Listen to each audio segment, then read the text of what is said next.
And everyone else who's been involved this evening. Let's turn to keep that Bible passage open in front of us.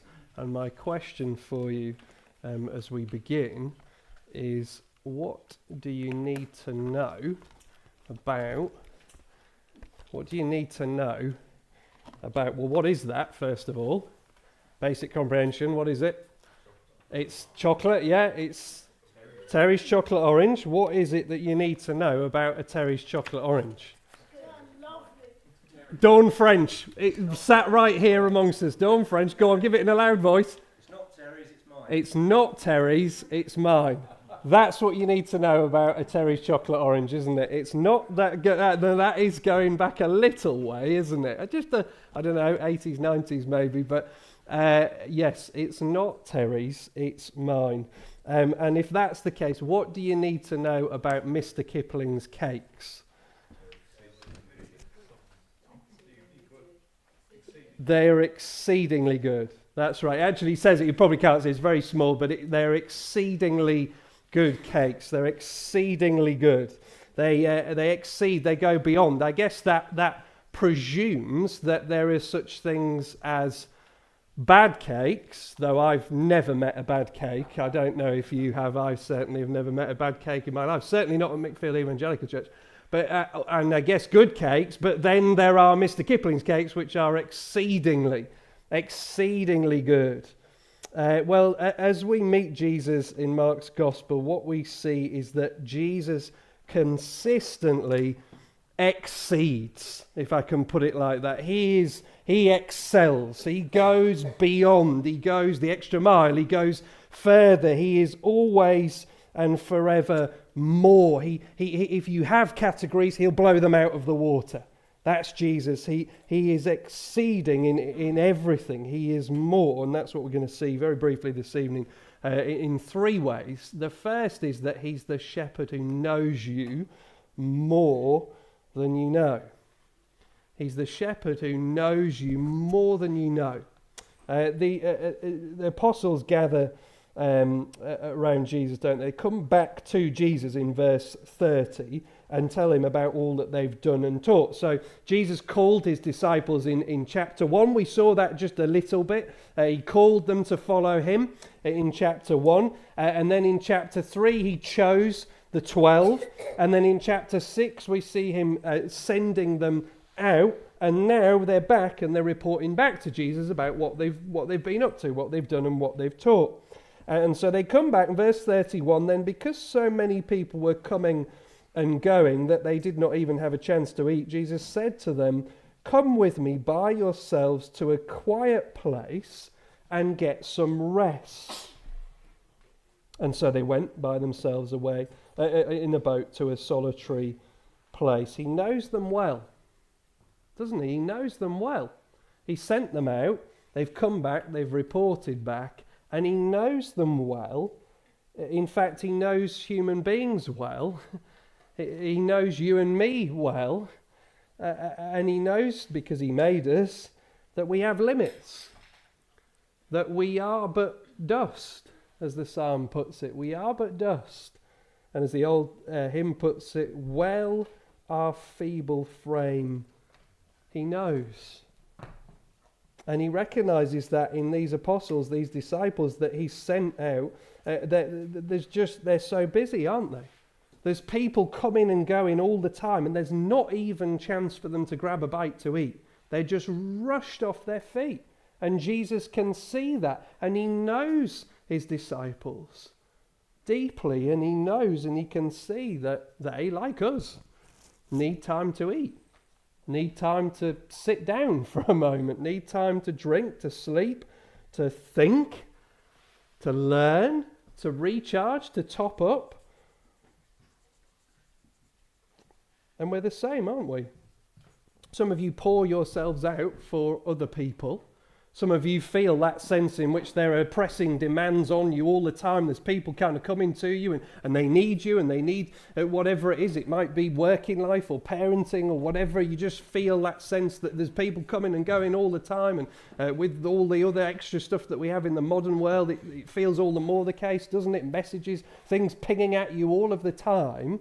And Jesus understands and he knows that you need to step back from that sometimes and take a little rest.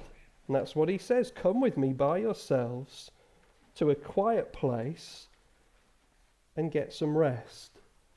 Food, drink, a walk or whatever it is that they need, a bit of sleep, a bit of time to just think over what's just happened and what they've been up to and where they're going and all the rest of it. Jesus knows them well enough, and he knows us well enough to know what we need. So that's that. But then, verse 33, but many who saw them leaving recognized them and ran on foot from all the towns and got there ahead of them. So all these people who have been pressing them all this time then see them going and beat them to it and get there before they've got there and meet them when they get there. And they get ahead of them. And so verse 34, when Jesus landed and saw a large crowd, he had compassion on them because they were like sheep without a shepherd. So he began teaching them many things. When Jesus saw the crowd, he told them to go away because his team needed that team day that he'd organised. They needed that away day that he'd set up. You know, that they needed to go on that silent retreat to a monastery with Jesus. And so he said, look, with all due respect, can you just leave them alone because they need a break, folks? But that's not what happens, is it? It's interesting, isn't it? Jesus knows what his apostles need. They do need this. And yet, when he sees this crowd who've come all the way around and beaten them to it and got there ahead of them, when he sees them, he doesn't say, shoo, go away. You know, they just need a bit of space, folks. He doesn't do that. He has compassion on them. Why? We'll follow the flow of he had compassion on them, verse 34. Why? Because they were like sheep without a shepherd. See, again, Jesus knows them better than they do. Just like his apostles, now the crowd, he knows them. He knows their state, and their state is that they are like sheep without a shepherd. And he can see that. He knows them better than they do. And he knows that they're like sheep without a shepherd. And so he has compassion on them. And it's interesting, isn't it, what that compassion actually looks like. Again, there's just a flow of the verse. So verse 34, he sees them, he has compassion. Why? Because they're like sheep without a shepherd. And then we read, so he began teaching them many things. Compassion can look like cooking someone a meal. Compassion can look like helping someone around the house. Compassion can look like a soup kitchen or a food bank or whatever. It can look like those things. But sometimes the compassionate thing to do is to teach people the truth. And that's what Jesus sees. That they're like sheep. They're all over the place. They're like sheep without a shepherd. And so he teaches them many things. He brings truth and knowledge and clarity, because in this situation what compassion looks like is to teach them the truth. And so that's what Jesus does. He's the shepherd who knows you more than you know, and he knows what you need. That's the first thing. The second thing is that he's the shepherd who is always more than you think. It's main meal time, isn't it? Verse 35, by this time it was late in the day. So late in the day means main meal time. In that culture, that's when they had their main meal. So it's late in the day, so they might have had a bite at some point, but by now, well, you know what this means, doesn't it? There's 5,000 men, and they've not had their dinner, so what are they getting? They're getting hangry, right? They're getting hungry. They're like grumpy bears, and the disciples can see where it's not going to end well, is it? So they say, look, we got it. What are we going to do, Jesus? 5,000 hangry men. It's not a good situation to be in, is it? And so they turn to Jesus and they say, look, it's remote and it's already late. Send the people away to buy food, and they try and come up with a solution to the problem. But it's interesting how Jesus responds to them, isn't it? Verse 37, he answers to them, you give them something to eat. Go on, sort it out. You give them something to eat. He puts it back on them. And it just exposes what they lack, doesn't it? What they've not got. What they can't do. What they could never cope with. It's very similar to this morning, isn't it? We saw the disciples in a situation ultimately where they couldn't cope. They were totally out of their depth, quite literally. And here Jesus just pushes them there, doesn't he? He just goes, look, you sort it out. And they go, well, what we could... Money, shops, how are we going to do it, Jesus? It's half a year's wages. How are we going to do that? And it just exposes them in their need and their inability, what they can't do, what they lack, what they need. And Jesus, of course, contrasts with Jesus, isn't it? Jesus says, well, how many loaves do you have? Go see. They come back with 5 loaves and 2 fish. And then he says, okay, we'll get everyone to sit down in groups. And they sit down in groups of hundreds and 50s, and he takes the food, doesn't he? And gives thanks. He breaks the loaves, and they dish them out. And then he gets the fish, and he dishes that out, and all of them are full. All of them are satisfied. 5,000 men, plus perhaps women and children as well. That's a lot of people. 5 loaves and 2 fish, isn't it? Last week we posed the question, what do you think? What do you think of this man, Jesus? What do you think? What do you make of him? What did they think? Can you imagine? As Jesus fed them with 5 loaves and 2 fish. What do you think of him? Jesus just absolutely takes hold of the human categories and blows them out of the water, doesn't he? He just astonishes. He just amazes. None other than Napoleon Bonaparte. Napoleon Bonaparte said this of Jesus. He said, everything in him astonishes me. Everything in him astonishes me. He says, between him and whoever else in the world, there is no possible term of comparison. Jesus just exceeds and excels, doesn't he? He just blows the categories out of the water. He's the shepherd who is always more than you think. And it's true in this moment as he does this massive meal. Actually, Jesus is just showing us again that he is exceedingly good. He's just way better than anything else. As he does this meal right here, they must have thought back to Moses. God fed them manna from heaven in the wilderness, sort of through Moses. Moses was there. He was the leader at the time. And that was amazing. But here, Jesus does the feeding. He is the true and better Moses. It's not like he's just around, he's knocking around sort of thing, and this is exciting. No, Jesus does the feeding. There and then, like this. Or maybe this little episode here, you might think of King David. King David was meant to be the great shepherd king of his people, and Jesus shows himself here to be a greater shepherd, a shepherd who knows us better than anyone else. And in fact, it's not just David, actually, in the Old Testament, that God is the shepherd of his people. We saw this in Ezekiel before.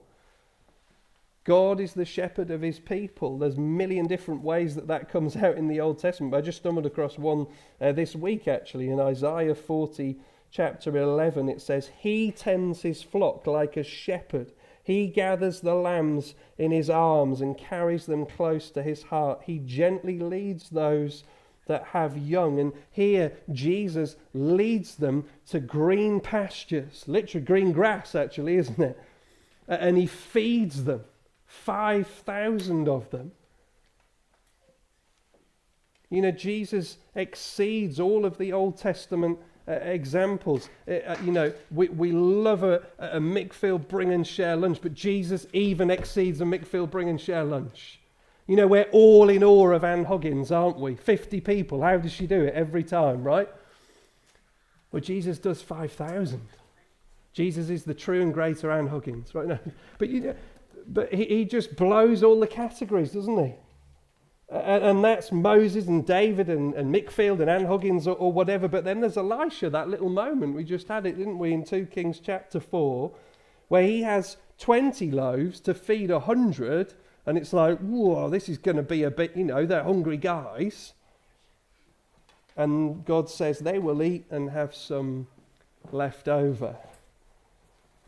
But Jesus goes 5,000. Do you see? Elisha goes 20, 100. Jesus goes 5, couple of fish as well, but 5,000 men. You see, Jesus exceeds and he excels. He is more than we think every time. And that leads to the third thing. He's the shepherd who gives you more than enough. More than enough. My brother's first word was more. More. He sat in his high chair. More. More. And the more we egged him, and the more he said it. More. That's where I'm from. More. So he'd have had a good time there, wouldn't he? I mean, you've had a lovely time at this one. He'd have just been all over it because there was basketfuls left over. But isn't it incredible? This is a glorified fish finger sandwich, isn't it? And a fish finger sandwich is the food of kings, right? I mean, I have got nothing against the humble fish finger sandwich whatsoever. I'm a proponent, right? I quite, if I have, well, I won't tell you, but I know, I do like a fish finger sandwich. And this is a glorified fish finger sandwich. It's 5 little bits of bread, really, and a couple of fish with which he feeds 5,000 men. And let's just picture that. 5,000 men is, so Mickfield's a church of about 120 people, so times the whole church, it's not just those here this evening, the whole 120 of us, times that by 42. So do this morning, probably thereabouts, and times that by 42. And that's how many men he fed with a glorified fish finger sandwich. And there's food left over, big old baskets of the stuff. They're baskets that they put on their back. There's food in those as well left over. And they're all full and satisfied. Hangry Hoshea, or whatever his name was, is hangry no more. He's full. He's never eaten so much in his life. Jesus didn't have to overdo it, did he? Jesus could have just fed them just about enough, Or he could have fed them a little small posh portion, couldn't he? You get those, they're like extortionate, but it's posh, so posh. But he didn't, did he? Jesus could have just given them just about enough, but Jesus totally stuffed them all, baskets left over. Because he always exceeds, he always excels, he always is and does more. To quote my brother. You won't fathom him out. He's so more. He's so deep. You won't get to the bottom of Jesus. You won't fathom him out. But you can know him today this one, they were like sheep without a shepherd. The crowds were like sheep without a shepherd, but you can come to him, you can know him, and you can let him be your shepherd today. The one who says, come with me and rest a little. Come with me and rest a little. He knows your feeble frame. The one who knows you way more than you realize. The one who always will be more than you think. And the one who, and don't you know it in your lives, through good times and bad times, again and again and again, gives you way more than enough. Let's pray.